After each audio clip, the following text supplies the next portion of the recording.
Welcome in. Let's draw. Get right into it. I just sat down, started scribbling out some shapes, looking for something. Immediately, I started to see a little brow, and I threw an eye in there. And it slowly turned itself into a face. And once I started to see a nose and a face, I was like, oh, it's got to be like a troll or a monster or something. But when I sat down, I had no idea, none whatsoever, what I was going to do. I was kind of uninspired.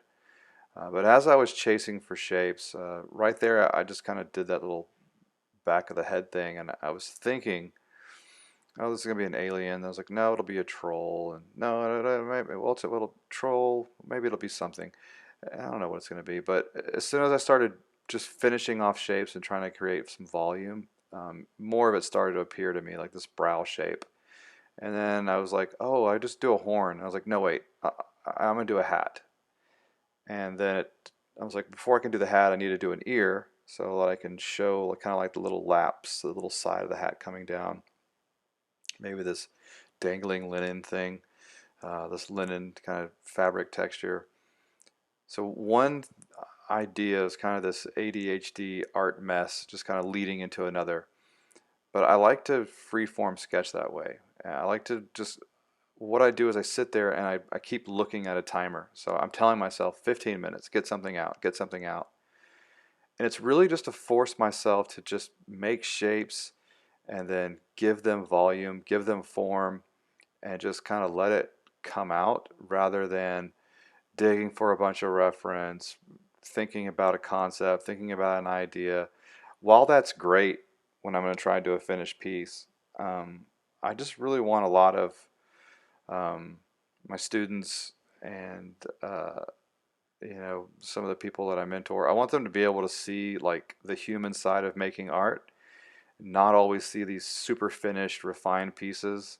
Um, See what happens when people just sit and sketch. I think that's a big misnomer that everything that's created from that artist is just like, oh my gosh, that's so stupid, amazing, everything's great. No, not everything's great.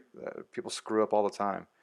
Sketchbooks look bad. Some sketchbooks look amazing. I've seen artists with impeccable sketchbooks, but sometimes I think to myself like, yeah, they did like 4 or 5 pages of sketches somewhere else, and then they put all the perfect stuff in the sketchbook so that you could flip through it and be jealous. Or at least I like to tell myself that. But this is just a loose 8.5 by 11 piece of printer paper. So I wasn't too committed to the surface because I'm a paper snob. So I like to use some crappy paper when I'm just sketching so that I'm not so married to it. And I want to just hammer through and follow the timer. So every time I pick up my hand and I turn or I sharpen the pencil, I check the timer. And it's to give myself this added pressure of just get it out. I'm talking to myself with this inner dialogue of make a hat, make a backbone, make a hood, make a shoulder muscle. What's happening here? I'm asking myself questions as I just keep moving. I don't stop and stare at it and try to find something in my mind's eye. I just leave my hand moving, and I'm having this inner dialogue of find it, find the shape, and then right there I'm like, oh, maybe there's some light, a light source. Maybe I need to, establish the nose coming forward, and then if the nose is coming forward, I need to add like this little round form around the tooth. So then I'm thinking, okay, well the tooth is sticking out, so then the jaw needs to stick out. And I'm kind of looking at it and wondering, okay, where's the light source coming from? And I'm like, okay, well, it's coming from the left. I need to add a shadow. So then I start adding a shadow. Well, once I add that shadow, I'm like, okay, well, maybe I need to make the brow pop out. And then I add a shadow to the brow. And I'm like, okay, well, what's going to make those eyelids stick out? What I got to, oh, I'll add a little bit of shadow there. And so one thought leads to another thought. One act leads to more acts because I just keep moving. I didn't go look up a bunch of other drawings and see how the light was modeled on them and try to make mine emulate that. I was just kind of going. And of course, my lighting could be wrong, but it's a sketch. And so inevitably, what I want to do from this sketch, this timed sketch, this madness, I want to find a couple of things that I did well, forcing myself to move forward and maybe use it or utilize it in a drawing later. Right there, I'm adding a little bit of a neck. I'm trying to figure out how I can get it with a lot more movement. And so I kind of added that twisting muscle on the neck and maybe that backbone thing. And now I'm trying to really establish the an edge so that I could kind of silhouette it. I want a little finish shape to my sketch. So I kind of added that hood shape. And that's really was about the costume and about a decorative finish. Just kind of adding a nice little finish shape to the edge of it instead of this floating head. And so bringing the hood down kind of helped me finish it off. And now I'm just kind of establishing uh, depth. I'm trying to push the hood, get a little depth to that hood going around. Now I'm looking at the timer, going, okay, I'm almost halfway there. I gotta get going. So now I just want to resolve the form, and I'm looking to give everything just a little bit more meat. I switched to this red. I was gonna finish. That was the 15-minute mark. And then I was like, you know what? This could make a cool little watercolor painting. And I'm like, where would the fleshy parts be? Like the peachy nose against the olive green skin. So at first I was just going to add the little red nose just as like an indicator. And then I was like, well, his tip of his ear would be red, right? Because the light would be going through the skin. So then I just started doing that. And then my artist ADHD just kind of took over. And I was like, well, I'll just add a little skin tone to the whole thing.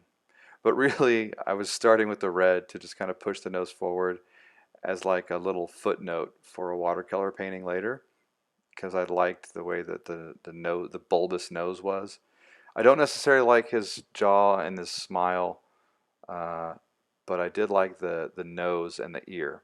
So those are the two things I'll take from it, and I like the hat draping down.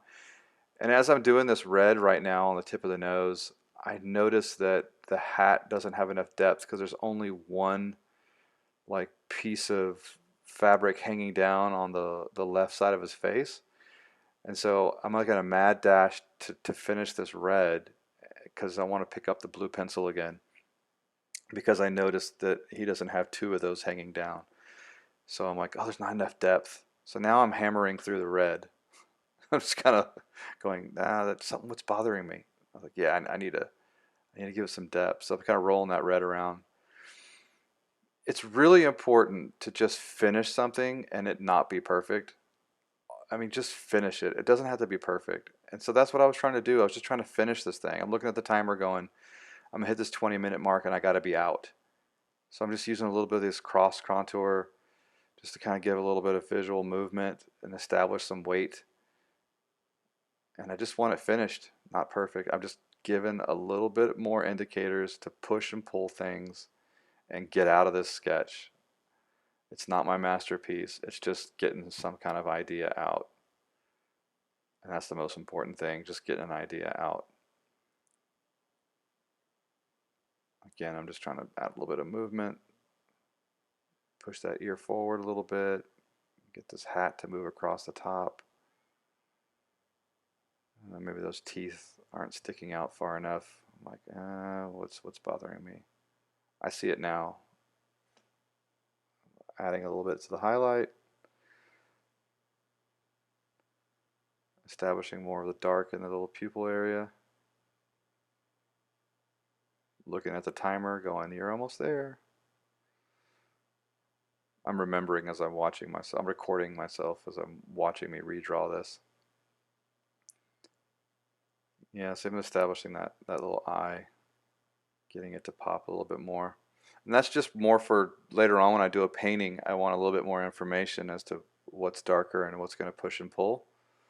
And again, I got to notice those teeth. Those teeth are really not popping forward yet, right? There we go. Thank you, Clinton. So now I'm fixing them.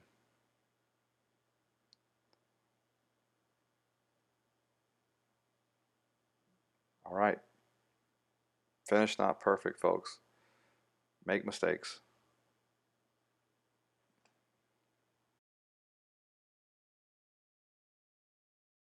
Thanks for watching. Greatly appreciate that. Please like and follow the Clinton Millsap Artist Workshop page so that you can be notified of the upcoming workshop schedules. You can get notified when I go live. You can see more videos like this one that are coming up, and of course tutorials And then once you become a member of the page, you can also send in your artwork, get questions answered, message, and find out how to get help on anything you're working on. We post the material, we post the paper, we post the drawing utensils, every kind of information you might need. We try to put it up as soon as possible. Once again, thanks.